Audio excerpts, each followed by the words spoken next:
Good afternoon, class. This is Dr. Smith here. I just want to take an opportunity to kind of walk you through your assignment that is due this week. So you have an individual project that's not in IntelliPath that you're going to complete this week for Unit 3. So as you open up the course, it'll bring you into the home page, and then you'll want to click on Assignment List. When you click on the assignment list, you want to go down to Individual Project 3, which is due on Sunday, March 20th, 22. And then you're going to click on View Details.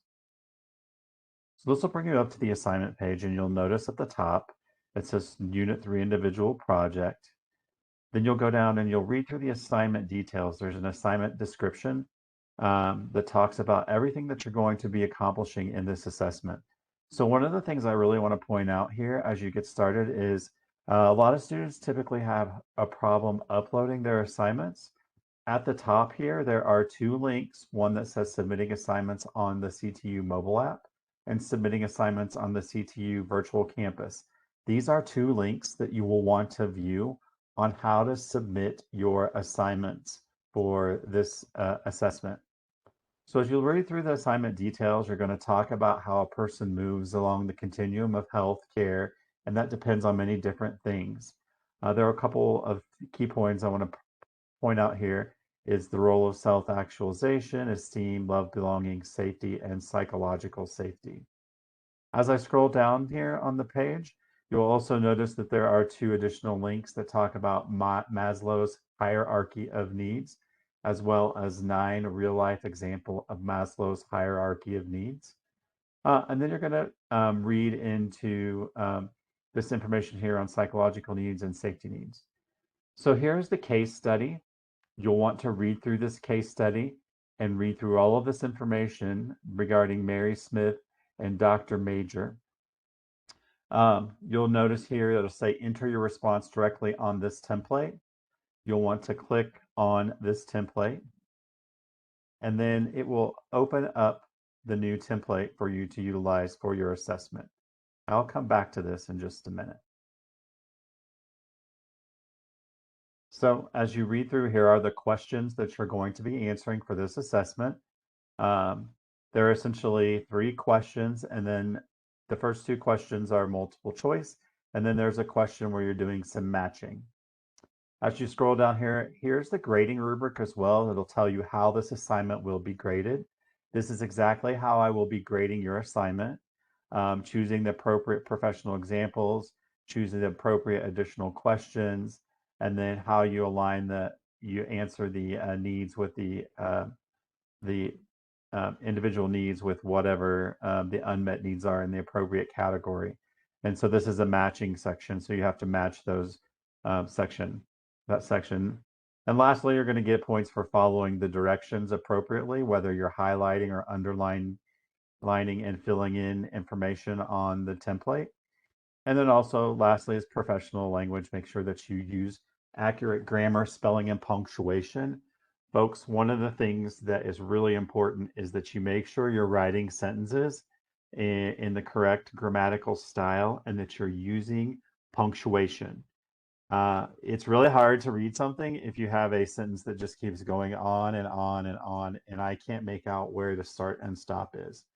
So you need to make sure that you're using appropriate punctuation and appropriate spelling for your assessment. So we'll come back here to the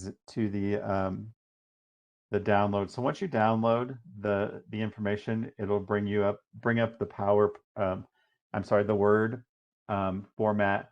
Click on Enable Editing, and that will go away. And this will allow you to make this bigger. Hold on, let me get it.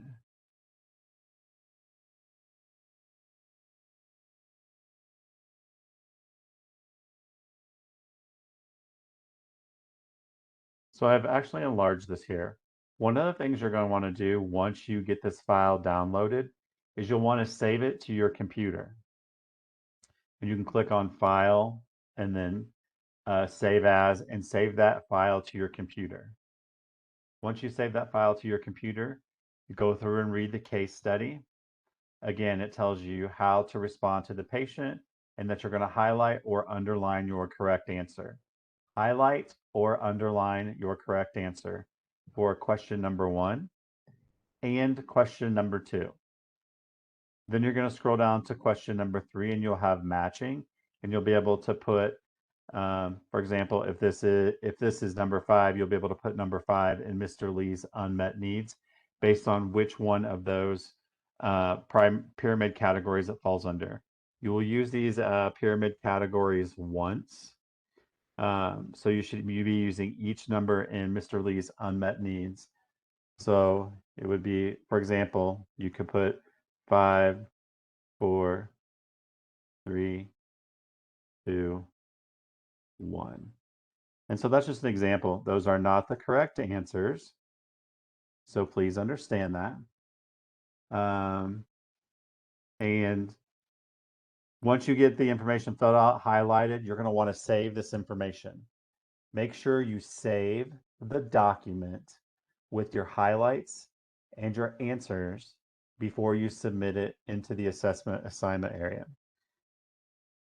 So what I would tell you to do is download this information, save it to your hard drive, work on the assignment, and make sure that when you're working on the assignment that you save all the information, click out of the assessment, open it back up, and make sure that everything is saved the way you want it to be saved before you submit the assignment. After you complete this, you will make sure that you'll submit the assignment. Nope. You make sure that you submit the assignment in the assignment area, and then I will grade your assignment submission. So it's really important that you download the Word document and that you save your answers prior to submission. If you have questions, please take the opportunity to reach out to me. I'd be more than happy to answer any questions that you may have. And lastly, I just really want to reiterate that you need to make sure that you're using correct grammar, punctuation, and sentence structure with this assignment. The other thing you need to make sure is at the top of the page, when you download the assessment, there are 2 highlighted areas. One is your name, and I think the other is your date. Make sure that those highlighted areas are filled out properly, or you will receive a deduction in points. You do need to make sure that you're following the directions, putting your name on your paper, and filling out that top section. And if you have questions, please reach out to me. I'd be more than happy to answer any questions that you may have. And if as a reminder, we do have a live session on Thursday at 11 p.m. Central Time. The live session for Module 3 is Thursday, March 17th at 11 a.m. Central Standard Time. If you have questions, come to the live session, or you can always send me a question in the chat feature or via email. Thanks, and have a great rest of your Tuesday.